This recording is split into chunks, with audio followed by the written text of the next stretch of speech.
Bienvenue sur PayTourDollar.tv. Nous sommes dans la vallée de la Thur pour le mois de mars et nous découvrons une fois de plus le musée Céret pour un grand programme de communication, le programme 2016 dans un instant avec les membres du musée. Mais tout d'abord la question du mois précédent. Mais là, c'est ce que vous pouvez nous rappeler la teneur de cette question? Non, je ne peux pas. Mais faites un effort. Ah. Alors la question du mois était: comment s'appelle le titre de la chanson qui fait un succès, un tabac, avec Bruno Broglet en ce moment en Allemagne, on remet l'affiche à l'image, en Autriche et en Suisse. Voilà, il était notre invité le mois dernier. De nombreux téléspectateurs ont joué sur le site PayTourDollar.tv. Et on gagnera d'ailleurs 2 entrées pour son spectacle qu'il fera dans la région. Elles sont là, les 2 entrées, elles vont être gagnées dans un instant. Et pour le tirage au sort, je demande aux plus jeunes des Tempo Kids de venir me rejoindre. Et c'est Anthony. Viens Anthony, viens. Alors Anthony, on a parlé de toi il y a un instant. Tu es un des piliers des Tempo Kids. Tu chantes des chansons tout seul et même en duo. On peut les voir bientôt. Oui, tout à fait, les 19 et 20 mars en concert. Ils seront au Grune pour un grand spectacle anniversaire. Alors je vais te demander de me dire un chiffre entre 1 et 50. 15. Pourquoi 15? C'est très bien.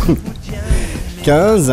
Alors le numéro 15, c'est monsieur Gilbert Schneider de Villers-sur-Thur qui gagne les 2 places pour le concert parce que la réponse était... Hey, hello, madame. Hello, hey, madame. Hello, hey, hello, madame. Hey, madame. Voilà, merci Anthony d'avoir fait ce tirage au sort. Et puis on applaudit Gilbert Schneider qui vient de remporter le jeu du mois. On le salue et la question du mois de mars sera pertinente, n'est-ce pas? Oui, tout à fait, et en rapport avec la chronique qui va suivre. Donc, voilà. Dans quelle commune se trouve le musée Céret? Voilà. Dans quelle commune se trouve le musée Céret? Voilà, alors on va peut-être le découvrir pendant l'interview et on reçoit Gilbert Mény, le conservateur et président actuel du musée. Bonjour. Bonjour Pascal. On reçoit Christiane Schweitzer, l'exposante de l'année, on peut dire ça comme ça, et le vice-président de la structure, Raymond Allaire, qu'on applaudit. Merci d'être là, messieurs, dames, aujourd'hui avec nous. Alors Gilbert, quoi de neuf au musée? Eh bien... quoi de neuf? Surtout une exposition temporaire à nouveau, comme tous les ans. Hein, c'est une habitude de longue date maintenant. Et cette année, cette exposition est consacrée aux mines de la vallée. Il y a énormément de galeries qui sont ouvertes dans la vallée, qui ne sont pas ou peu connues par la population.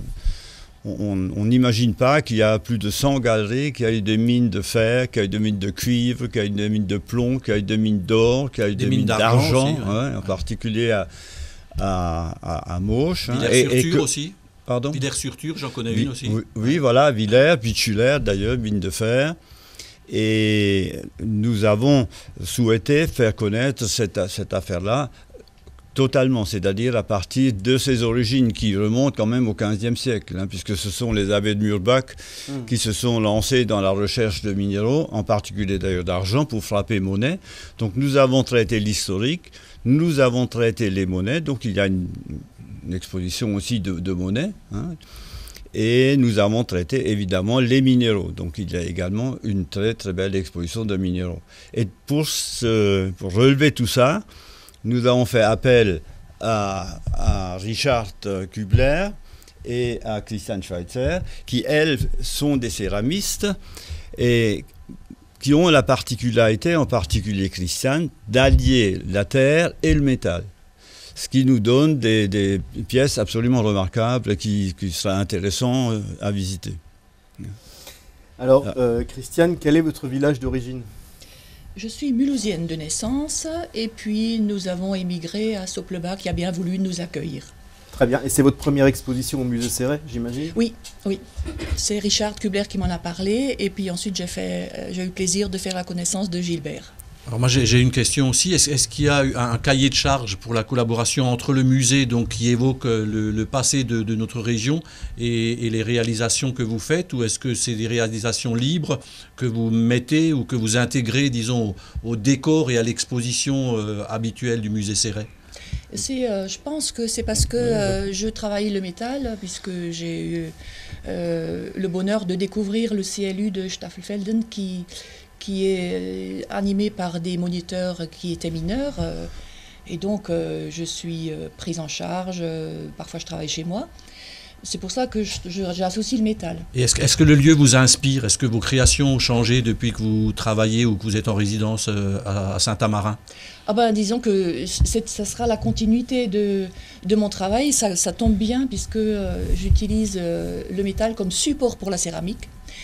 Et je fais des recherches en ce qui concerne des découvertes que je mets sur la céramique à base de sulfate de fer. Donc on est vraiment dans le fer, dans le thème. Voilà, c'était un peu notre volonté, hein, justement de montrer tout ce que la terre donne, en fait. Hein. Donc elle donne effectivement le minerai, le métal, etc. Mais elle donne aussi la terre avec de la possibilité de créer des œuvres. Donc, pour répondre à votre question sur le cahier des charges, en fait, on s'est rencontrés comme ça l'année dernière, à l'exposition de l'année dernière, avec Richard Kubler, qui avait traité Le Petit Prince, puisqu'on était dans l'aviation, que Raymond avait aménagé. Et donc, à partir de là, on s'est dit, comme on savait déjà qu'on allait traiter les minerais, est-ce que quelqu'un peut nous faire quelque chose qui allie la terre et le métal? Et donc, Christiane était tout à fait prête à faire ce travail-là, comme c'était déjà dans ses cordes. Elle travaillait déjà. Donc, nous avons de magnifiques pièces, notamment des tatous qui sont en partie donc en terre cuite et une partie en métal. Également un magnifique pan où la céramique est alliée avec la ferraille. Et ça complète donc parfaitement l'exposition de minerais. Alors justement, Gilbert, outre le fait que le musée soit vraiment le lieu de l'histoire de notre vallée de la Thur, où on a un maximum d'objets et d'histoire, les expositions contemporaines contribuent en fait à ce qu'il y ait tout le temps beaucoup plus de monde qui visite les lieux, c'est ça? Tout à fait. Voilà 2 ans qu'on approche et qu'on dépasse même les 5000 visiteurs. Ce qui est tout à fait remarquable pour ce qu'on appelle généralement un petit musée. Mais c'est grâce effectivement à ces expositions temporaires que nous voulons toujours, je vais le dire sans modestie, exceptionnelles et surtout parfaitement bien documentées. Et il y en aura une autre encore cette année qui sera plus courte. Elle reviendra sur la guerre 14-18, puisque nous avons aussi le label national de commémoration du centenaire. Et de ce fait-là, nous sommes tenus un peu de faire quelque chose tous les ans, quoi. J'allais demander justement, est-ce que l'opération, on va appeler ça comme ça, est-ce que l'opération Petit Prince a relancé, a redynamisé? Est-ce qu'il y a eu un bilan, disons, exceptionnel qui vous a incité à aller dans l'originalité? Peut-être une réponse? Bon, il est vrai que cela a drainé quand même pas mal de monde. Toutes ces expositions en général, les expositions temporaires, nous ramènent beaucoup de Absolument. monde. Et en plus, comme on l'avait allié avec un peu l'histoire de l'aviation de la Deuxième Guerre mondiale, avec l'exposition de maquettes, il y en avait quand même à peu près 300 exposés, ça a effectivement contribué à une affluence un peu supplémentaire. Alors Raymond, vous êtes le vice-président de la structure. J'imagine que pour rejoindre le musée, il faut d'abord être un passionné d'histoire, c'est ça? De l'histoire, oui, mais c'est surtout au niveau du bénévolat qui est la règle et le fonctionnement du musée. Fondamental. Comme tu dis, Gilbert, que je suis allé au musée Céret après ma retraite. Oui, il s'agit quand même d'un investissement quotidien pour faire tourner la structure, hein, c'est ça? C'est ça, il faut y être. Mais on n'est pas que nous deux, on a donc nos dames invitées, mais on est une équipe d'une quinzaine de bénévoles qui travaillons quand même dans la maison de toute façon tous les vendredis, mais également quand c'est nécessaire, comme par exemple pour le montage de cette exposition, pratiquement tous les jours. Mais tout le monde y est à un moment ou à un autre. C'est-à-dire qu'on est une équipe parfaitement soudée et qui tourne très bien. Est-ce que vous arrivez à collaborer avec les plus jeunes, avec les scolaires? Est-ce que les enseignants de la vallée jouent le jeu? Est-ce qu'il y a des opérations ponctuelles prévues ou à prévoir? Absolument. Dans les 5000 visiteurs que nous avons eu l'année dernière, il y a 800 enfants. Alors nous travaillons Nous ouvrons la maison, c'est pour ça tout à l'heure je disais que c'était gratuit pour les enfants. Nous ouvrons la maison au réseau scolaire de la vallée, c'est-à-dire les L'AOS, Association des œuvres scolaires, non? Oui, et ça s'appelle le réseau scolaire, c'est piloté par trois institutrices qui amènent, notamment lors des journées du patrimoine, qui amènent des enfants systématiquement au musée. Et à ce moment-là, là aussi, nous sortons de l'ordinaire d'un musée habituel, c'est-à-dire que nous faisons participer les enfants à des ateliers. Par exemple, l'année dernière, on leur a fait faire du beurre. On a dans nos expositions, on a une baratte en verre.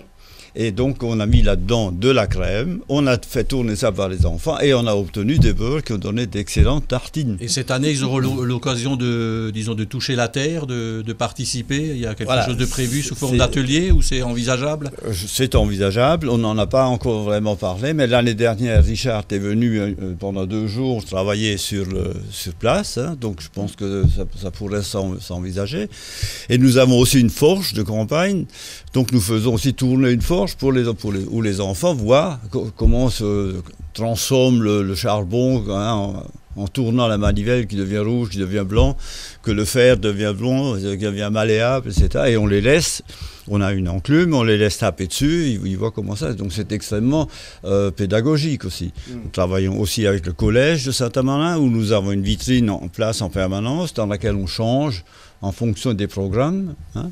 Et nous travaillons avec le lycée Scheurer-Kestner à Thann. Donc, effectivement. Et en même temps, on amène les enfants sur l'histoire.